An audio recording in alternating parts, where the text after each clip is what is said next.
Olá, E aí? tudo bem? Como é que você tá, Paulão? Eu tô joia, e você? Tô bem, tá? Deixa eu dar uma arrumada aqui, que tá me cortando isso aqui. Deixa eu ver, sem derrubar o celular, né? Boa. Se eu consigo melhorar. Acho que melhorou. Aí, tá melhor. Como você tá, Spencer? Tudo jóia? Tô bem, e você? Então, tá bom. Spencer Todd Zero. É assim que se pronuncia corretamente? Tá na beirada do perfeito. Qual a origem? É inglês? Spencer é um nome inglês. Tot é um nome húngaro. Meu avô era húngaro, da parte de mãe. E Sydow é um nome alemão, do Max von Sydow, aquele Caramba, artista. uma mistura e tanto. Eu tenho uma grande amiga que é Tot, o sobrenome dela. A Bruna Tot. Não sei se é parente sua ou não, mas Que é ela é... advogada criminalista. Não, ela é professora de educação física. Ela é Então, uma peraí. das Marina masters. Tot. Marina Bruna. Tot. É a Marina Tot que é a criminalista. Tem uma Ah, criminalista Tot perfeito. também. Perfeito. A Bruna é professora de educação física e dá aula de bike lá na Velocity, no Rio. Mas é Entendi. de São Paulo, é de São Paulo. Mas, Paulão, Tot é um nome muito comum. Tot é tipo o Silva da Hungria. É mesmo? É. Apesar de ser Interessante. diferentão, ele é bem comum. Bem, o Spencer, para quem não conhece, isso não é fácil de acontecer, alguém não conhecer o Spencer, porque é a maior autoridade em direito penal de internet no Brasil, né? Um dos precursores aí do tema, tem mestrado, doutorado, uma pessoa para lá de capacitada para tratar do tema. E eu convidei o Spencer para falarmos aqui a respeito de crimes sexuais na internet, que hoje em dia está bastante vasta, tanto na legislação propriamente, como nas interpretações dos tribunais, né, Spencer? O que você... Ó, vou te tocar a bola, você chuta para onde quiser, vai, fique à vontade, Spencer. Deixa eu começar agradecendo você, Paulo, pelo convite. Seu canal respeitadíssimo, eu já andei olhando, Tofiq, Bittencourt, tem de Só tudo aqui. estrelas, só estrelas. Sabe que o Tofiq foi presidente do centro acadêmico junto comigo, né, na faculdade. Ah, você fez com ele lá na PUC? É, a gente graduou juntos na PUC. No mesmo ano a gente fez uma gestão bipresidencial. Eu fazia a presidência da manhã, ele fazia a presidência da noite. E sabe que eu conheci o Taufik quando ele era presidente do centro acadêmico. Nós Pronto. fizemos um evento na São Francisco que reuniu várias entidades, várias universidades, né? Eu estava pelo IBCCRIM na época, e aí era um movimento que iniciava a discussão, que depois ganhou mais força, né? Mas a discussão garantista, era um movimento contra a repressão penal que existia, e os centros acadêmicos de São Paulo acabaram se unindo ao grupo, né? E o Taufik acabou representando a PUC de São Paulo nesse evento, foi lá que eu o conheci. Eu lembro disso, eu lembro. Que bacana. Fantástico. Bom, As Paulo, pessoas então primeiro bacanas vão se obrigado. reunindo aí. A gente fala que só duas pessoas do nosso ano, dos, sei lá, 400 que formaram, seguiram para o direito criminal, que foram ele e eu. Ele para a Caramba, advocacia, né, e eu para a academia. legal. Bom, Paulo, então a primeira coisa para falar aqui é agradecer você pelo espaço que você está me dando, pelo teu canal aí. Muito obrigado pelo convite. Você é um amigo muito querido, sempre muito presente e transita melhor do que poucos aí nesse nosso mundo criminal e tem uma luta grande nessa área.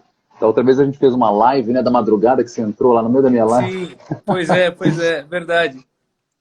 A coisa legal aqui desse tema especificamente é que em tempos de isolamento social existem vários novos delitos informáticos ou delitos impropriamente informáticos nessa área da delinquência sexual que tomaram mais força do que se esperava. Né? Hoje mesmo, um minutinho antes de falar com você, eu quase pedi licença para me atrasar 5 minutos, porque eu estou falando sobre um tema específico que guarda total relação aqui com essa nossa conversa, que eu vou apresentar aqui ao longo da conversa. Ok. Mas é importante que a gente fale, bom, eu lancei agora na semana passada, que deve sair ainda essa semana, o curso de Direito Penal Informático, né, para criar um núcleo duro dessa parte da dogmática. Comecei a minha carreira no ano de 99 falando sobre isso, que eu achava que existia uma possibilidade de se criar um núcleo duro de direito penal informático, e sempre fui, desde o início, recriminado por isso. No mestrado também, no doutorado também, as pessoas sempre tiveram uma ideia que eu sempre fui contrário, mas a minha ideia de que a informática muda muito, ela se atualiza, ela varia, há superações, obsolescências programadas, e com isso não seria possível a criação de um núcleo duro. E a criação desse curso mostra que isso não é verdade. A verdade é que o núcleo é sempre igual, né? Como se eu dissesse na live que eu fiz semana passada, eu falei assim, a mudança da moeda dinheiro, né, não tanto faz se é dólar, real ou libra, fundamentos da economia estão por trás de qualquer moeda que seja. Sim. Então é a mesma coisa que eu falo do direito penal informático, tanto faz se é tecnologia 8, 16, 32, 128, 256 bits. A tecnologia é só um meio, né? O núcleo ainda permanece. E com esse início eu começo dizendo que a temática apresentada aqui por você, proposta por você, que são os crimes sexuais focados na ideia informática, crimes sexuais na virtualidade, exige que eu diga que os crimes sexuais não são propriamente informáticos. Eles são impropriamente informáticos. E o que eu quero dizer com isso é que os crimes são chamados sexuais e informáticos porque alguma parcela que o compõe acontece na informática. Mas o crime sexual tem uma característica interessante, que é grande parte deles ser material, grande parte dos delitos sexuais são materiais e, portanto, eles não admitem a forma informática. Eles só admitem o meio, por exemplo, de coação, como meio informático. Então eu começo usando o argumento que eu usei nessa minha última live, que foi, não me lembro nem com quem que foi. Já sei, com o Ronaldo, lá do Mato Grosso, com o Ronaldo Bezerra. Uhum. Ele me perguntou o que eu acho da nomenclatura que tem sido adotada desde o ano passado pelo Tribunal de Justiça do Rio Grande do Sul, que disse que há uma modalidade de estupro virtual. Me perguntou o que eu achava desse julgado do Tribunal de Justiça do Rio Grande do Sul. E a resposta é: o Tribunal de Justiça do Rio Grande do Sul nunca falou sobre estupro virtual. Quem falou estupro virtual foi o mecanismo da imprensa que veiculou a notícia do julgado do Tribunal de Justiça do Rio Grande do Sul. Eles trataram de um tipo penal chamado estupro de vulnerável, que não mudou absolutamente em nada na questão informática. Ele sempre vai ser estupro de vulnerável, sempre vai ser um delito material em que a vítima sofre consequências físicas no corpo dela, né? E por que não se pode dizer que é um estupro virtual? Porque se você fizer a leitura, a gente não sei se você tem o hábito, as pessoas têm o hábito de mostrar alguma coisa na tela, nas suas lives, tem? Não, fica à vontade. Se você fizer a leitura dos artigos de crimes sexuais específicos, você vai verificar, deixa eu chegar nele aqui, 1, 2, 3 e... cheguei. Quando você faz a leitura do estupro de vulnerável do 217A, você vai ver que ele é um tipo muito aberto. Ele diz assim: ter conjunção carnal ou praticar outro ato libidinoso com um menor de 14 anos. E quando o tipo penal é aberto a esse ponto, ele não cria nenhum tipo de elemento de tipo muito fechado ou muito vinculante, o tipo fica possível de ser praticado de qualquer modo, né? Então, ter conjunção carnal ou praticar outro ato libidinoso com um menor de 14 anos, sem apresentar forma ou mecanismo vinculante para que isso aconteça, deixa que decisões como essa do Rio Grande do Sul aconteçam. O rapaz teria entrado em contato via Skype com um menino de 12 anos e dito para esse menino que queria que ele inserisse objetos na região anal, tocasse na região genital. E esse tipo de masturbação que esse rapaz meio que obrigou, fez a criança fazer na ignorância, no desconhecimento, como se fosse o tiozão que introduz a sexualidade na vida de uma criança, acabou gerando a circunstância de estupro de vulnerável praticado com um meio informático como um meio estimulante. E por que dá? Por que cabe? E por que o Tribunal de Justiça do Rio Grande do Sul não chamou de estupro virtual? Porque o estupro não foi virtual. Foi um estupro de vulnerável. O que qualifica o estupro de vulnerável não é o modo com o qual ele é cometido, não é o meio pelo qual ele é praticado, mas sim a vítima que sofre a consequência, que no caso é um menor de 14 anos. Então, importa muito pouco se isso foi feito ao vivo, se isso foi feito por computador, se isso foi feito por telefone. Praticar ato libidinoso com menor de 14 anos é estupro de vulnerável. Eu, pessoalmente, já acho que a decisão do Tribunal de Justiça está errada. Porque o tipo não fala em ato libidinoso envolvendo menor de 14 anos. Ele usa uma palavra específica que, na minha forma de enxergar, faz com que esse delito não tivesse ocorrido, que é a palavra com. Então, o 217A fala praticar outro ato libidinoso com menor de 14 anos. E a palavra com, na minha forma de interpretar, claro que eu sou garantista, advogado criminal, faz com que necessariamente as duas pessoas tenham que estar envolvidas com um ato libidinoso. Mas o Tribunal de Justiça diz que não. Diz que nesse caso concreto poderia se entender que houve o ato libidinoso. Mas a verdade é que esse ato libidinoso aconteceu independentemente do meio. E é isso que eu quero dizer no início. Eu quis dizer quando eu digo que o estupro virtual não existe. O que existe é um modo virtual de se praticar o estupro material. Se você pegar esse mesmo raciocínio e subir para o artigo clássico do estupro, que é o 213, você vai ver que o estupro é muito diferente. Né? O estupro fala assim: constranger alguém mediante violência ou grave ameaça a ter a conjunção carnal ou praticar ou permitir que pratique ato libidinoso.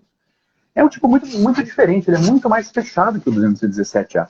Ele não cria um tipo específico de vítima, menor de 14 anos, mas ele cria um modo específico de execução. Você não constrange alguém a ter conjunção carnal. Você constrange alguém a ter conjunção carnal utilizando o expediente denominado violência ou grave ameaça. E aí, a informática... Desculpa, só uma questão. Nós tivemos um caso, talvez anterior a esse do Rio Grande do Sul, salvo engano, no Pernambuco, algum lugar da região Nordeste, onde um juiz teria determinado a prisão de alguém, mas aí pelo 213, mas utilizando dessa mesma lógica. O crime teria acontecido mediante ameaça via computador. É isso. E essa adequação, eu não sei se depois ela vingou no tribunal, no Piauí. Não vingou. Respondeu foi aqui. No Sergipe, foi no Sergipe, foi no Piauí também. A Andréa está falando que foi no Piauí. Foi no Sergipe também. Virou uma modinha no Nordeste, né? Um começou a falar, e 2 ou 3 falaram a mesma coisa. Não vingou, e não vingou por vários motivos. É exatamente esse era o ponto que eu ia chegar agora.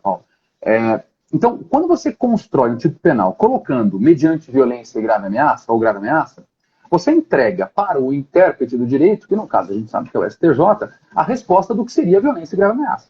E a doutrina é bem exaustiva. Você falou com o Bittencourt outro dia desses. Uhum. O Bittencourt, por exemplo, é um cara que não tem dúvida.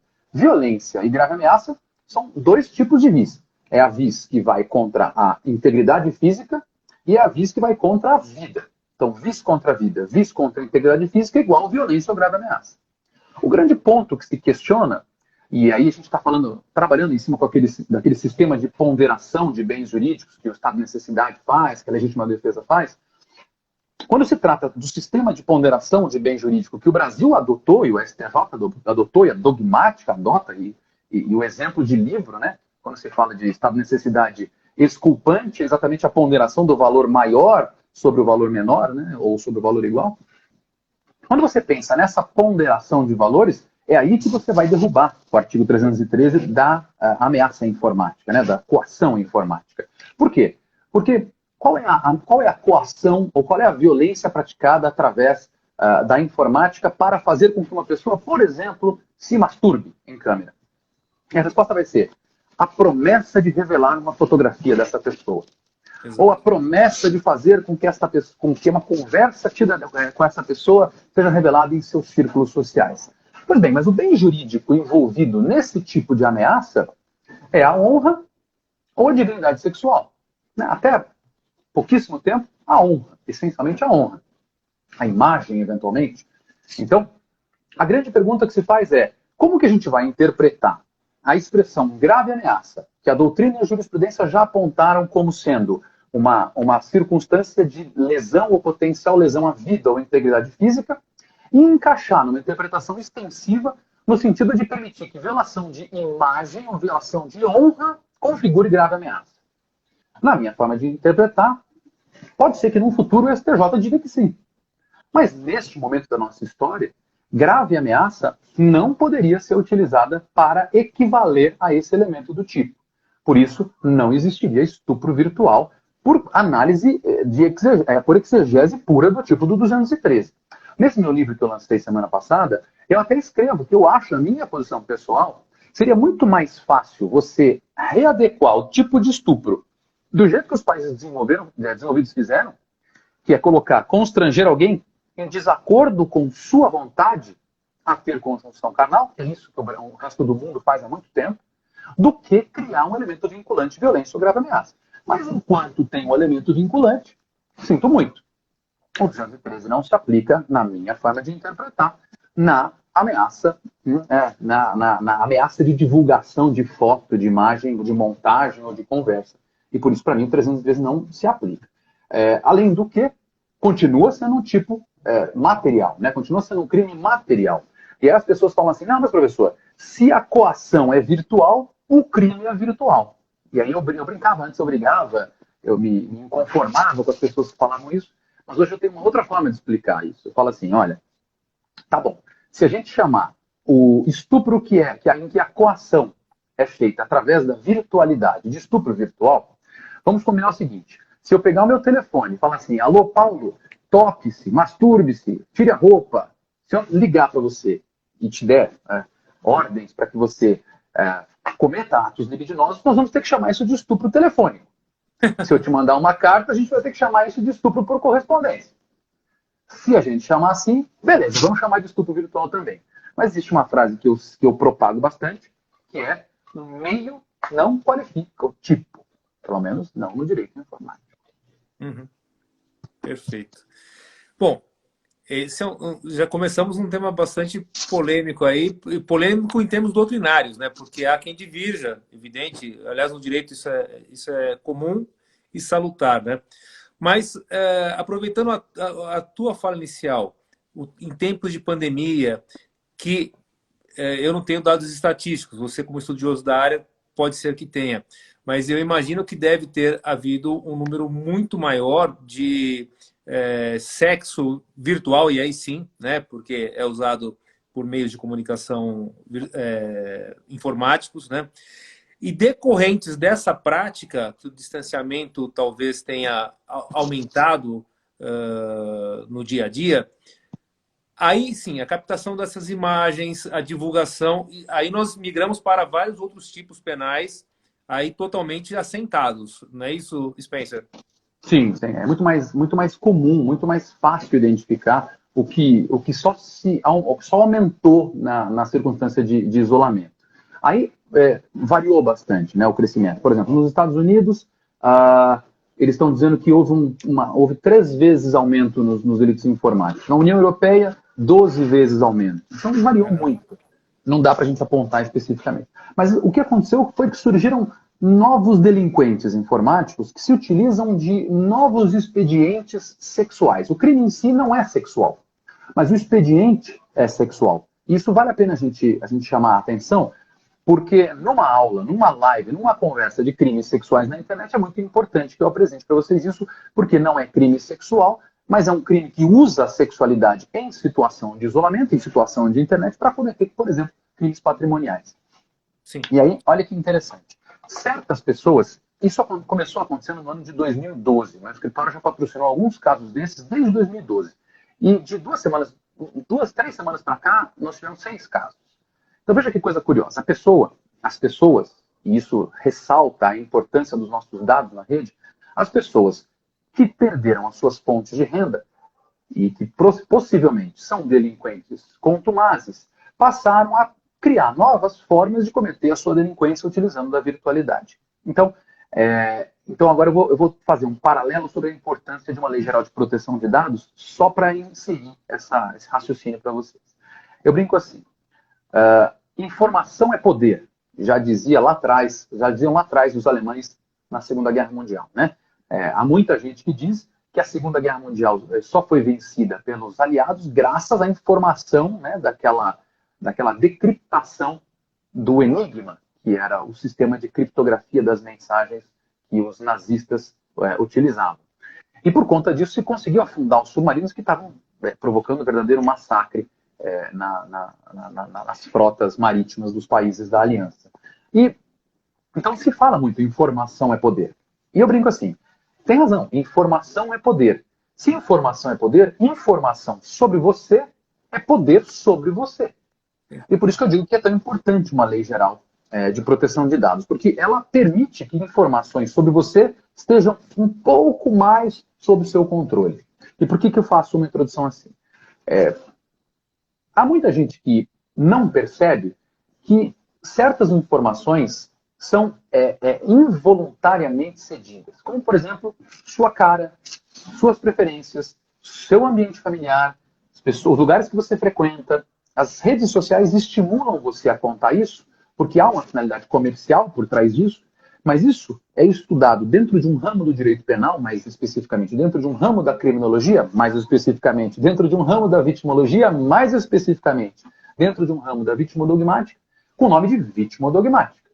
Então, cada vez que você insere informações que servem para alguém mal intencionado deturpar um ambiente ou construir um ardil e gerar uma aplicação de um delito contra você, você está contribuindo para a sua própria vitimização. Né? E isso é a vitimodogmática.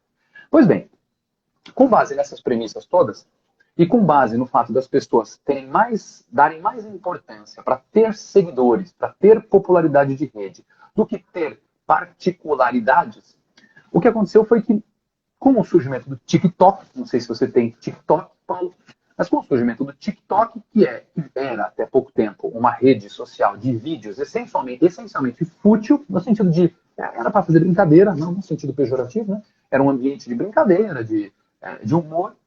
Então as pessoas, especialmente as crianças e os adolescentes, percebendo que podiam, através do seu equipamento celular, fazer edições rápidas e muito boas de vídeo, começaram aí a fazer um monte de edições. Isso popularizou de um modo que as pessoas cada vez colocavam mais informações ali, mais a sua cara, mais as suas preferências, marcavam seus amigos e assim por diante. E as pessoas mal intencionadas começaram a, então, coletar dados de menores, não menores de idade muito tenra, mas menores assim, lá aos seus 15, 16 anos, que naturalmente, para conquistar seguidores, estão se expondo, e aí eu abro mais um parênteses, hoje em dia existe uma categoria de pornografia chamada TikTok. É uma categoria nova, porque as pessoas se expõem muito. Né? A pornografia em si é muito simples, é muito suave. Mas existe essa categoria. Então, por exemplo, criaram uma musiquinha que fazia 4 níveis de intensidade a musiquinha. Então, a pessoa, homem ou mulher, ficava numa posição de 4 e falava assim, iniciante. A pessoa ficava de 4, como qualquer um fica. Aí a musiquinha fazia dava uma acelerada, homem ou mulher, e empinavam a bunda. Isso seria a posição 2, posição intermediária. Fazia uma nova mudança, posição 3, a pessoa de 4 para uma câmera. Posição 3, empinava mais. Posição 4, empinava mais ainda para mostrar o que seria a posição avançada de sexo. E essa situação foi repetida por adultos, e foi repetida por homens, por mulheres e por adolescentes. Porque com isso eles conseguiam mais seguidores, e com isso elas conseguiam mais curtidas. O problema é que esses vídeos iam sendo pegos. E esses vídeos e essas posições iam sendo guardadas por quadrilhas específicas, essas que eu falei para você, que precisavam de recursos na pandemia, e eles começavam a usar essas fotografias de intimidade, essas fotografias de pessoas lá na beirada da maioridade, para construir perfis falsos em outras redes sociais. Por exemplo, o Grindr, o Happn, o Tinder, o Instagram, o Facebook, construindo esses perfis, essas pessoas começavam a fazer o que a gente chama de phishing, que alguns chamam de farming. Mas nesse caso concreto vai ser um phishing, porque tem um motivo ao final. Jogavam as iscas, especialmente em pessoas como nós, pessoas razoavelmente estabelecidas na carreira, pessoas razoavelmente expostas ao público, pessoas que têm algum conhecimento de tecnologia, e esses homens ou essas mulheres começavam a paquerar outros homens e outras mulheres de mais idade e começarem uma relação de confiança. Depois de um certo período de tempo, trocava-se o WhatsApp. E depois de um certo período de tempo, essa pessoa que se identificava, homem ou mulher, como sendo uma menina ou um rapaz de 18 anos, pedia uma foto de nudez para esse homem ou para essa mulher. Esse homem então relutava, não vou mandar, melhor não, você é muito nova, eu tenho 40, você tem 18. Essa pessoa mandava uma foto de exposição, de 4, como por exemplo nesses vídeos, em algum tipo de exposição, como por exemplo, eu vou gravar um vídeo para você, pegava lá um vídeo do TikTok e mandava. Esse homem ou essa mulher de mais idade, com mais estabilidade econômica, ficava ali empolgado, casado, solteiro, divorciado, recém-divorciado era o melhor de todos, ou divorciado. E pedia para que essa pessoa, então, retribuísse essa foto. Quando essa pessoa retribuía a foto, e esse é o caso que já foram 6 nos últimos 2 meses, quando essa pessoa retribui essa foto, maravilha. No dia seguinte, essa pessoa vai receber uma ligação. Oi, tudo bem? Eu sou o pai desse menino, eu sou o pai dessa menina. Essa menina ou esse menino tem 15 anos de idade, seu pedófilo, sua pedófila. Se você não pagar para mim o valor de tanto, eu vou revelar que você, Paulo, advogado criminal tão famoso, mandou uma foto da sua genitália, mandou uma foto sua de cueca, vou mostrar para sua esposa, vou mostrar para onde você treina, vou mostrar para sua academia, vou mostrar no BCCrim, vou mostrar... E essas pessoas assustadas, eu estou dizendo para você de 6, mas isso é um golpe que está espalhado pelo Brasil violentamente. Essas pessoas, elas não vendo outra alternativa, de ver o que elas faziam, pagavam. E repagando, essa pessoa desaparece. Ela desaparece. Ela se fala, ok, muito obrigado. Sorte sua que eu sou da polícia. Essa pessoa geralmente é uma pessoa da polícia. Caramba. Sorte sua que eu sou da polícia, porque eu vou fazer a gentileza de não revelar você e suas perversões pornográficas. E esse cara, ou essa moça, ficam, na verdade, marcados como uma pessoa que a gente chama de farol amarelo. Daqui a um tempo, essa pessoa vai cair de novo em outra vez. E vai explorar de novo a mesma coisa, assim sucessivamente. Então, é um delito de extorsão, claro que é extorsão. Muito provavelmente não existe uma menina ou um rapaz de 15, 16, 17 ou 18 anos. Na verdade, eu vou dizer para vocês, já avançando um pouquinho, não existe mesmo. Tá? Na maior parte das vezes é uma quadrilha, são pessoas que estão participando em si. Já temos apontamento de presídio. A gente viu no presídio fazendo isso. E, na verdade, não existe vítima, né, para essa pornografia infantil que eles alegam. O que existe é uma falsificação de perfil. E por isso que eu digo que há uma grande relação entre Lei Geral de Proteção de Dados, existência de dados, o poder dos dados sobre uma pessoa, o delito sexual, indiretamente, né, na verdade não tem pornografia infantil, e a questão da extorsão. Me parece um delito bem grave. Caramba, eu nunca poderia imaginar isso, porque as pessoas se colocam em vulnerabilidade, né? Como a maioria dos crimes envolvendo, vou chamar de estelionato de uma forma geral, né? O estelionato, normalmente, a vítima do estelionato é alguém que quis tomar alguma vantagem, quis ter algum benefício, enfim, normalmente, né? Não sempre. E nesses crimes sexuais, nessa modalidade, eu já tinha ouvido de outros, né? A pessoa que recebe um e-mail aleatório falando assim, olha, nós invadimos o seu computador e eu vi você assistindo um filme e tal, e para que eu não divulgue. Você se masturba com a mão direita. Pois é, eu umas vi, coisas eu recebi. Assim, e vai jogando, vai semeando, e de vez em quando brota, de vez em quando pega alguém. Né? Basta ser uma a cada 1000. Tem 3 bilhões. É uma coisa, pô, é um número absurdo, né? Mas nessas multiplicidades de novos delitos de informática, o que mais chama atenção é que essas imagens são captadas, elas não são simplesmente captadas, elas são fornecidas pela vítima. É a vítima que confia numa paquera que não conhece, que conheceu no ambiente virtual, e troca foto, troca vídeo, pratica sexo através do celular, enfim, tem uma infinidade aí de oferta de material para que depois o golpe venha. Isso é uma loucura, né, Spencer? Tem outros. Antes que a gente prossiga, a professora Anelisa Bechara acabou de entrar. Queridíssima. Tudo bem, professora? Então, é interessante que, quando o problema é patrimonial, tudo bem. É até interessante, você encaixa, se você chamou de estelionato, você encaixa nos delitos patrimoniais e segue.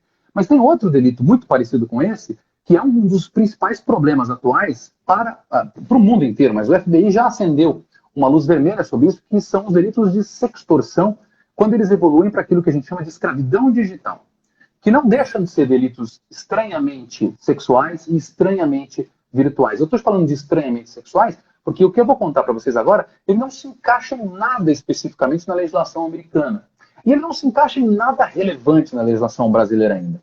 Olha só que interessante. Como a informática acaba sendo, como o ambiente informático acaba sendo um ambiente de confiança, né? Você confia que você sabe com quem você está falando, você confia que você acredita que você está entrando num site que dá para acreditar no que você está lendo, você confia que a pessoa que está do outro lado é a pessoa com quem você quer conversar. Essas lógicas de confiança fazem com que o que a gente chama de sociedade de risco virtual se transforma em um tipo de risco que as pessoas nem percebem que existem. E aí a gente começou uma campanha nesses dias chamada Educação Informática, para fazer com que as pessoas mais jovens se atentem a questões como essa que eu vou contar para vocês todos agora. Então, o que aconteceu? No ano de 2016, uma menina se matou. Uma menina de 13 anos se matou. Uma menina conhecida como uma das... Isso nos Estados Unidos, tá? Uma menina conhecida por ser alegre, por ser uma pessoa dessas agitadoras de classe, cheerleaders, pessoas que, teoricamente, vivem uma vida tranquila, sem problemas, sem sofrer bullying, essas questões assim. E essa menina se matou e ninguém entendia por que ela tinha se matado. Pois bem, olha só que coisa interessante. É mais ou menos a mesma coisa que a gente já falou, mas vai ser transferido para uma outra esfera. Essa menina, então, como muitas outras crianças e adolescentes, mas sempre mais meninas, passaram a se tornar uma vítima especial numa situação especial em que, num ambiente de risco, que a gente sabe que a informática o delinquente de pornografia infantil percebe que o ambiente de risco serve para ele diminuir os próprios riscos. E é só uma provocação para eu evoluir nessa exposição. Então, como é que se criava, como é que se construía pornografia infantil 10 anos atrás?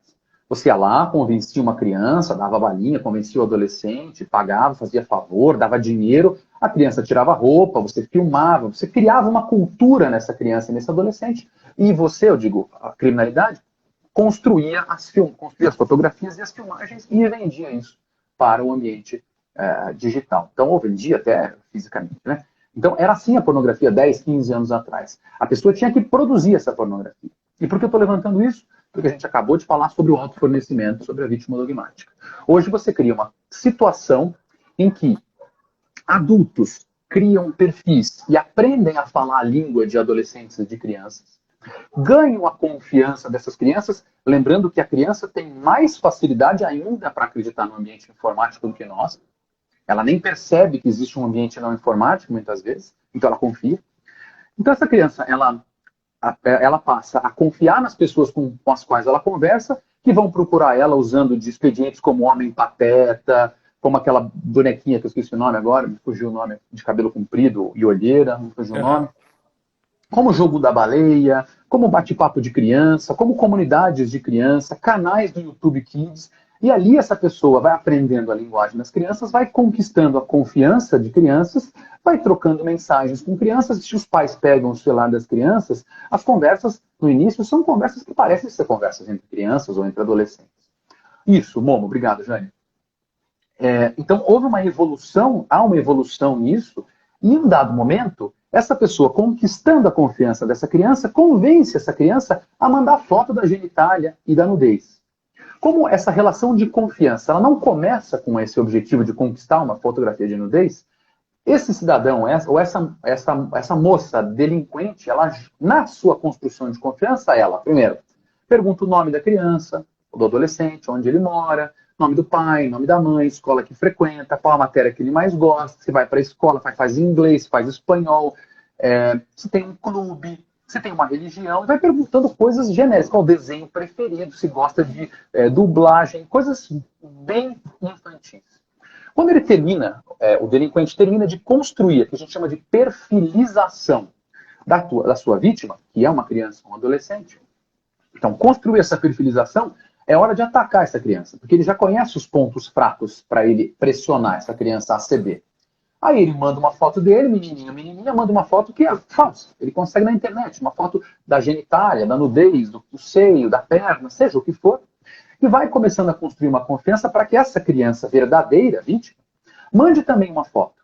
Quando essa criança mandar uma foto, aí esse cidadão se revela. Ele diz, oi, tudo bem? Na verdade, eu não tenho 13 anos, eu tenho 50 anos, e eu sei, então, agora que o seu clube é tal, que a sua religião é tal, que sua mãe trabalha com isso, seu pai trabalha com isso, que você estuda em tal escola.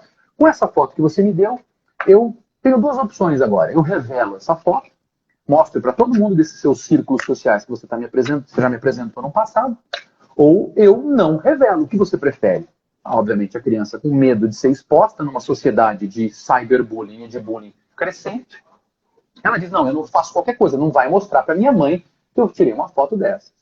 Maravilha, o próximo passo é, tudo bem. Então, para que eu não revele essa fotografia, Na semana que vem, você vai me mandar outra fotografia. E assim começa uma cultura de que toda semana essa criança ou esse adolescente tem que fornecer uma fotografia, que depois vira um vídeo, que depois vira uma fotografia de sexo entre criança ou entre adolescente, que depois vira um vídeo de sexo entre criança e adolescente.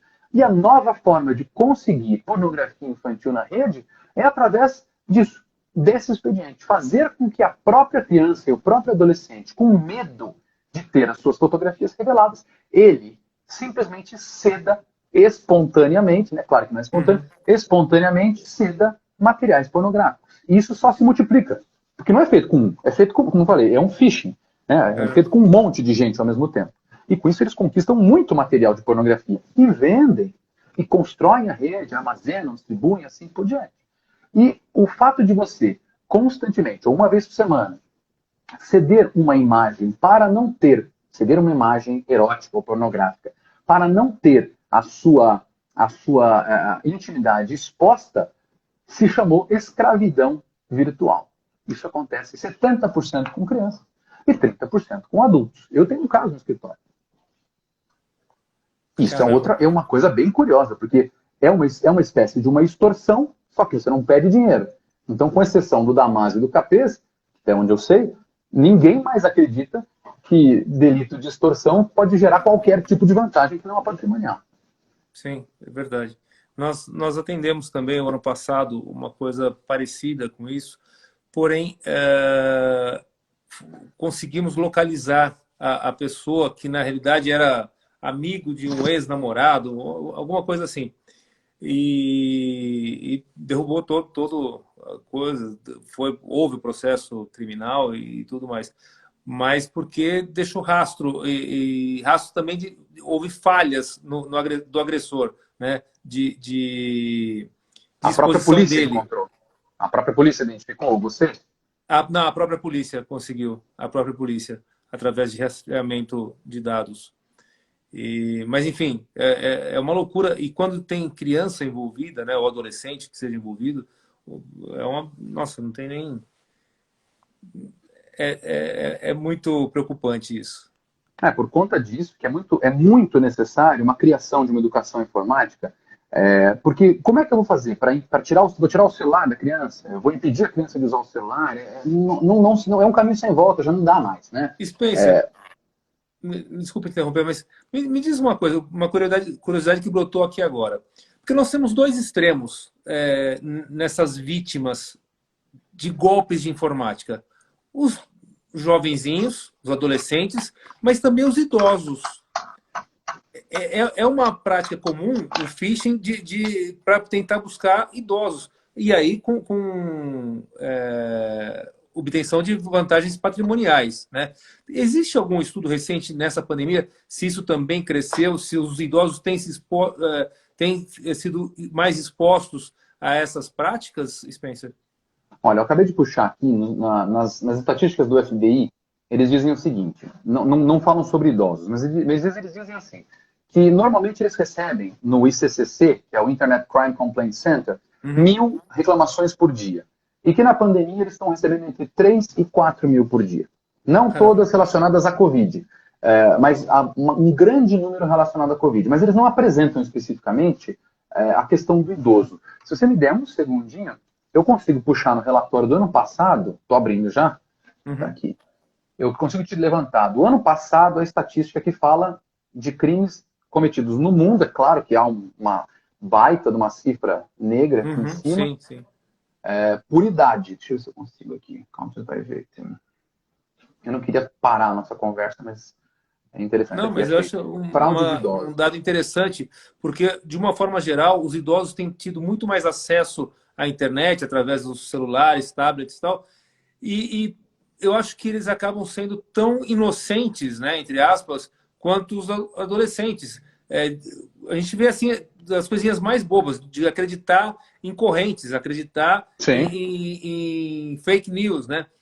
Se existe um volume grande de disseminação de fake news por idosos, eu imagino que também para cair nessas pegadas de cunho sexual, acaba sendo um público bastante interessante aí para os criminosos.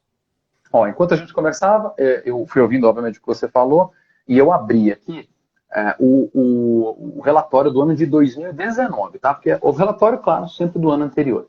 No ano de 2019, nos Estados Unidos, eu não tenho estatística além dos Estados Unidos, foram recebidas 68.013 reclamações de vítimas com idade acima de 60 anos, gerando prejuízos de 835 milhões de dólares. Caramba, é um número. E no ano de 2019, como um todo, 2 milhões de fraudes no valor de 750 milhões de dólares apontados pelo o Ministério da Justiça dos Estados Unidos. Uhum. E existe um tipo, eu estou escrevendo, você sabe que eu escrevo várias coisas ao mesmo tempo, né? Um dos livros que eu estou escrevendo se chama Estelionato Virtual, abre parênteses, Scam, que é o nome disso, né? Para os estelionatos que acontecem utilizando o meio informático como um meio de ardil. E existe um capítulo específico que também está no meu primeiro livro, eu falo da vítima idosa, que é o capítulo que se chama Elder Fraud, fraudes contra pessoas de idade. E é interessante, você tem toda a razão. A pessoa de idade, ela tem alguns pressupostos que os mais novos não têm. O primeiro eu preciso encontrar alguém para estar comigo no fim da vida.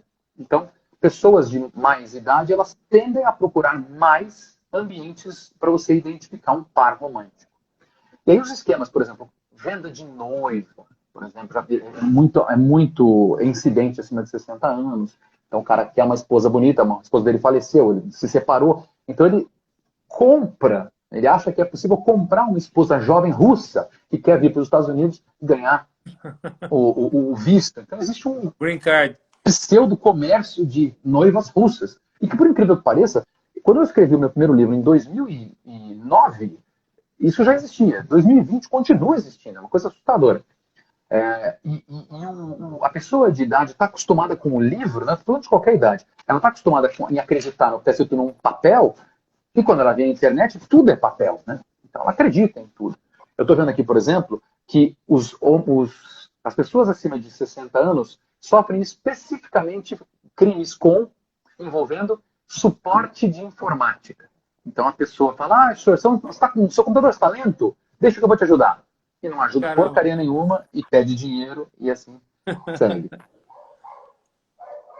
Advanced Fee Schemes são situações em que a pessoa quer comprar um objeto, mas tem que pagar antes. Então aparece lá, olha, essa oferta é incrível, você tem mais 2 horas para comprar. Então as pessoas de mais idade acreditam que só tem mais 2 horas para comprar, caem nesses esquemas, nesses ardis, fazem pagamentos e acabam sendo também vitimizadas. Então, estou vendo um monte aqui, não dá para a gente falar sobre todos, mas essencialmente o que se vê aqui, jogos online, por estarem sozinhos, loteria, jogo de azar, romance, suporte técnico e alguma coisa envolvendo netos, que também é bastante importante. Isso eu preciso estudar. Isso aqui é um relatório que eu não conheço com profundidade ainda. Mas eu acho que merece uma atenção aí, porque acho que são vítimas em potencial dessas modalidades de crimes sexuais, né? Por diversos motivos. Outra coisa interessante que me surgiu hoje, acho que é interessante falar, falei para você que 5 minutinhos antes da gente falar, surgiu um outro caso. Uma pessoa que sofreu um deepfake. Então, pegou fotos dela, fotos que nós deixamos disponíveis, utilizando essas fotos, você manda essas fotos, precisa de poucas fotos, manda essas fotos para um programa, na verdade a gente fala que é uma inteligência artificial, que tem uma grande capacidade de processamento, manda o vídeo que você quer colocar aquela cara, ele equaliza cor de pele, equaliza movimento e cria um vídeo. E aí a mesma coisa, pede dinheiro para não revelar, ou até revela e aí pede dinheiro para tirar do ar. Isso é outra coisa que eu tinha que ter te dito. Então tem 2 tipos. A extorsão em que você fala ou você me paga ou eu vou colocar no ar, e a colocação no ar e a promessa do remédio, né? A venda do remédio. Tem uma pergunta aí que Dr. Fabiano Andrade. Como fica a vulnerabilidade das crianças em jogos online? A ideia do PG, né? O PG que a gente vê no início dos filmes, no início dos jogos, a ideia do PG significa em inglês Parent Guidance, que seria o quanto o pai tem que supervisionar aquele tipo de conteúdo para verificar se aquela pessoa que vai assistir aquele conteúdo tem aquela idade, significa que o Estado, na maior parte dos países, entrega esta situação de vulnerabilidade para os pais. Essa é a verdade. Então, senhores pais, utilizem a sua capacidade educativa para impedir o seu filho de acessar ambientes de risco. É assim que eu entendo. Os jogos têm a mesma coisa, né? Mesmo estilo.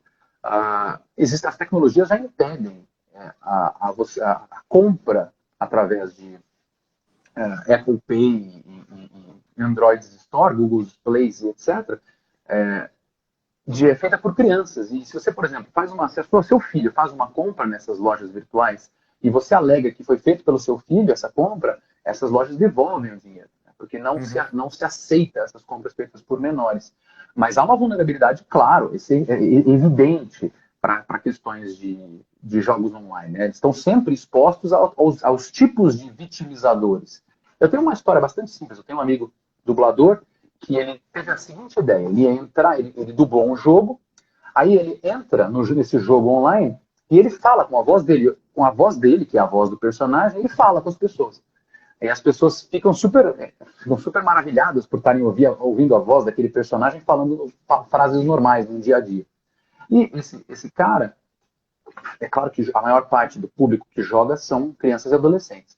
Esse cara passou uma semana dessa brincadeira que ele fez, outras pessoas começaram a fingir que eram ele, para conquistar a confiança dos jogadores e tentou aplicar um golpe usando o nome desse cara. Aliás, eu vou colocar esse vídeo hoje no meu Instagram, contando essa história. Caramba. Darlan, como é que você tá? Darlan Spencer, é um hiperprofessor. Me diz uma outra coisa. Eu tinha anotado aqui, essas questões de pornografia de vingança, a própria divulgação de nudes, divulgação de cenas de sexo, que está lá no 218C, né? A pessoa que é vítima disso, quais as providências? Eu acho que esse é um ponto interessante aí para as pessoas que não são do mundo jurídico aqui. Fui vítima de uma imagem minha vazou, ou invadiram meu dispositivo informático, ou eu mandei um nudes e agora a pessoa está querendo que eu faça isso ou aquilo. O que fazer? A gente vai precisar, antes de responder a pergunta, entender qual é o tipo de vítima. Porque eu vou te contar, tem dois tipos de vítima nesse caso concreto. O delito é o mesmo, mas as pessoas reagem de formas diferentes. Tem um tipo de vítima que fala assim, pelo amor de Deus, eu só quero que isso saia da internet. E tem um outro tipo de vítima que diz assim, eu quero saber quem foi esse cara. E existe um terceiro tipo de vítima que sabe quem foi esse cara ou essa moça e quer que essa pessoa responda por esse delito. Então, são dois tipos de vítima e um se subdivide mais uma vez. Quando a pessoa só quer que aquilo saia do ar, se aquilo envolve nudez ou pornografia, levando em consideração o marco civil da internet, você pode simplesmente fazer um pedido de remoção de conteúdo de pornografia. Você tem que provar só que essa pornografia trata de você sendo representado e escrever ali que você não dá essa anuência. Isso pode ser feito administrativamente, através dos canais de reclamação. O mundo leva isso muito a sério. Então, especialmente nos Estados Unidos, como essas empresas geralmente estão nos Estados Unidos, elas levam remoção de conteúdo muito a sério. Então, a primeira situação é você fazer pedido administrativo de conteúdo. Segunda situação é você fazer o pedido administrativo de conteúdo através do advogado. Ele vai fazer a mesma coisa, só que ele vai colocar a cara dele. Terceira situação é você fazendo o pedido judicial de remoção de conteúdo. E aí é muito importante que você procure um advogado que saiba que você não simplesmente vai lá judicialmente e diz assim, eu quero que tire do ar. Você tem que dizer, o advogado tem que dizer exatamente onde está. Qual é todos os lugares que houver hospedagem daquela imagem tem que ser apontados pelo advogado para o juiz dar a determinação. Isso significa que essa determinação vai ser cumprida nos principais sites, nesses sites que nós estamos acostumados de redes sociais, as determinações são cumpridas, mesmo porque o Marco Civil diz que se não houver a retirada, eles respondem civilmente pelos danos. E a lógica do compliance das empresas, os advogados que estão trabalhando com a conscientização de compliance, orientam essas principais redes a retirarem para evitar corresponsabilidade civil, tá? Não se esqueça que responsabilidade penal, apesar de estar falando com um grande criminalista, pessoas jurídicas não cometem delitos dessa natureza. Então, esse é o primeiro tipo de resposta que eu dou. Então, se a sua função, seu objetivo é retirar do ar, ponto final, custe o que custar, eu só não quero que o meu nome, a minha conversa, a minha figura esteja lá, então o tratamento é administrativo ou civil.